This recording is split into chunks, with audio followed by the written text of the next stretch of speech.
আসসালামু আলাইকুম সুপ্রিয় দর্শক শ্রোতা, আজকের পর্বে আপনাদের সাথে শেয়ার করব মাছ দিয়ে বেগুনের ঝোল। রেসিপিটি প্রথম থেকে শেষ পর্যন্ত দেখবেন, আশা করছি রেসিপিটি আপনাদের ভালো লাগবে। প্রথমে প্যানে তেল দিয়েছি, সরিষার তেল। তারপরে তেলটা একটু গরম হলে এখানে আমি পেঁয়াজ কুচি প্লাস কাঁচামরিচ ফালি করে এখানে দিয়ে দিচ্ছি। যতক্ষণ না পর্যন্ত এটা ভাজি ভাজি না হয়ে আসছে আমি ততক্ষণ পর্যন্ত এটা ভাজি করে নিচ্ছি। তো এটা ভাজি ভাজি হয়ে গেছে। এখন এই পর্যায়ে দিয়ে দিচ্ছি পর্যাপ্ত পরিমাণে পানি। যে বেগুনটা রান্না করতে যে পানিটুকু লাগবে সে পানিটুকু এখানে দিয়ে দিচ্ছি। আমি এখানে সরিষার তেল দিয়ে রান্না করছি, আপনারা চাইলে এটা সয়াবিন তেল দিয়ে রান্না করতে পারেন। যখন পানিটা দেওয়ার পরে এখানে আমি সরিষা বাটা দিয়ে দিচ্ছি। সাদা সরিষা এখানে পিষে রেখেছিলাম, আপনারা চাইলে ব্লেন্ডার করে নিতে পারেন। দিয়ে দিচ্ছি স্বাদ মতো লবণ, সাথে দিয়ে দিচ্ছি হলুদের গুঁড়া। আমি 1 টেবিল চামচ সরিষা পাটায় পিষে নিয়েছিলাম, আপনারা 1 টেবিল চামচ সরিষা পিষে ব্লেন্ডার করেও নিতে পারেন। তো ঢাকনা দিয়ে ঢেকে রেখেছিলাম যতক্ষণ না পর্যন্ত পানিতে বলক না চলে আসছে। তো পানিতে বলক চলে এসছে, দেখতে পাচ্ছেন। এ পর্যায়ে আমি বেগুনটা দিয়ে দিচ্ছি। বেগুনটা আমি আগে থেকে কেটে পরিষ্কার করে ধুয়ে নিয়েছিলাম। এখন সম্পূর্ণ বেগুনটা এখানে নামিয়ে দিচ্ছি, সাথে দিয়ে দিচ্ছি একটি আলু। আলুটা আমি এভাবেই কেটে দিয়েছি, আর এখন একটু নাড়াচাড়া করে দিচ্ছি। আর চেষ্টা করবেন যে বেগুনে একটু পানির পরিমাণ কম দিতে, তাহলে স্বাদটা বেশি ভালো আসে। পানি বেশি হয়ে গেলে ভালো লাগে না। তো ঢাকনাতে ঢেকে দিয়েছিলাম, এখন ঢাকনাটা খুলে আমি এভাবে একটু নাড়াচাড়া করে দিব, যাতে করে বেগুনের এপিঠ ওপিঠ দুপাশই সুন্দরভাবে সিদ্ধ হয়ে আসে। যেহেতু বেগুনটা পানির উপরে ভেসে থাকে, এই জন্য মাঝে মাঝে অবশ্যই একটু নাড়াচাড়া করে দিতে হবে।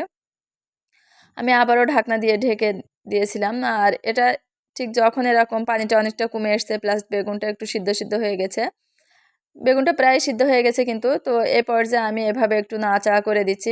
আর চেষ্টা করবেন যে বেগুনটা একটু ভেঙে ভেঙে দেওয়ার জন্য। তো এ পর্যায়ে আমি এখানে জিরা 1 টেবিল চামচ জিরা পাটায় পিষে রেখেছিলাম, সম্পূর্ণটাই দিয়ে দিচ্ছি। যখন পানিটা বেশ কমে আসবে সে পর্যায়ে এটা দিয়ে দিতে হবে। আর গরমের সময় বেগুনটা খেতে খুব বেশি ভালো লাগে না, তো এই স্টেপটা ফলো করে যদি আপনারা রান্না করেন অনেক অনেক বেশি স্বাদ পাবেন। তো আপনারা চেষ্টা করবেন যে এভাবে প্রত্যেকটা স্টেপ ফলো করে রান্না করার জন্য।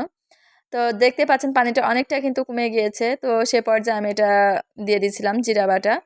তো এই পর্যায়ে আমি মাছ আগে থেকে ভেজে রেখেছিলাম, মাছগুলো আমি এখানে দিয়ে দিচ্ছি। দেওয়ার পরে আবারও একটু চামচ দিয়ে নাড়াচাড়া করে দিচ্ছি, যাতে মাছগুলো বেগুনের নিচে চলে যায়, মানে ঝোলের নিচে চলে যায়।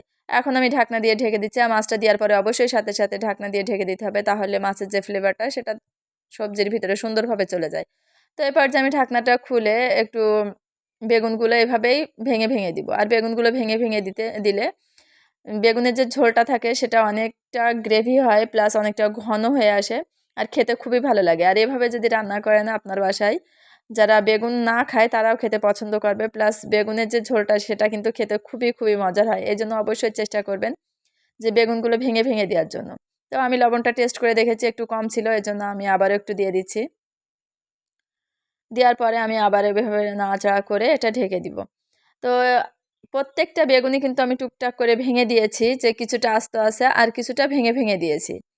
আর ঝোলটাও কতটা ঘন হয়ে এসছেও দেখতে পাচ্ছেন। আমি মানে ঝোলটা টেস্ট করে দেখেছি, খুবই খুবই টেস্টি হয়েছিল। আশা করছি আমার রেসিপিটি আপনাদের ভালো লেগেছে। যদি ভালো লাগে অবশ্যই একটা লাইক করবেন, কমেন্ট করবেন, বন্ধুদের সাথে শেয়ার করবেন। আমার রেসিপিগুলো সবসময় আমি সহজ করে রান্না করার চেষ্টা করি, আপনারা চাইলে আমার প্রত্যেকটা রেসিপি দেখে আসতে পারেন। তো এ পর্যায়ে আমি একটু নাড়াচাড়া করে নিয়েছি, প্লাস এখন কিন্তু আমার রান্নাটা হয়ে গেছে। আমি এখন আবার আরও কিছুক্ষণ একটু নাড়াচাড়া করে এভাবে একটু নাড়িয়ে নিচ্ছি, যে বেগুনগুলো আস্ত আছে সেগুলো যেন ভেঙে ভেঙে যায়। তো দেখতে পাচ্ছেন এ পর্যায়ে কিন্তু আমি এটা নামিয়ে রাখবো। ঝোলটা খুব বেশি নয়, মনে হচ্ছে খুব বেশি, কিন্তু যখন আমি এটা একটা কিছুতে ঢেলে রাখবো তখন কিন্তু এতটা ঝোল দেখা যাবে না, অনেকটা কমে এসছে। তো আজ এই পর্যন্ত, সবাই ভালো থাকবেন, আল্লাহ হাফেজ।